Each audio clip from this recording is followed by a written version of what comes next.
விருந்தும் மருந்தும் 3 நாட்களுக்கே அப்படிங்கிற பழமொழிய நம்ம காலம் காலமா கேட்டுட்டு வந்துட்டு இருக்கோம்.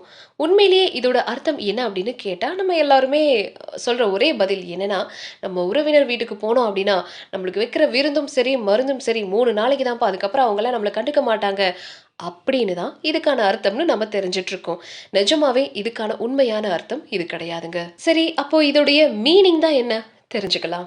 வாரத்துடைய 7 கிழமைகள்ல ஞாயிறு, செவ்வாய், வியாழன் இந்த 3 தினங்களும் சூரிய நாட்கள். திங்கள், புதன், வெள்ளி இந்த 3 தினங்களும் சந்திர நாட்கள். சனிக்கிழமை இந்த 2க்கும் பொதுவான தினம். சூரிய நாள்ல மருந்தும், சந்திர நாள்ல விருந்தும், சம நாள்ல நீராடலையும் தமிழர்கள் வச்சிருக்காங்க. சோ விருந்துகள் சந்திர தினங்கள்லையும், மருந்துகள் சூரிய தினங்கள்லையும் அருந்தணும் அப்படிங்கிறத குறிக்கிறதுக்கு தான் விருந்தும் மருந்தும் 3 நாள் அப்படின்னு சொல்லியிருக்காங்க. சோ இதுதான் இந்த பழமொழியுடைய உண்மையான அர்த்தம்.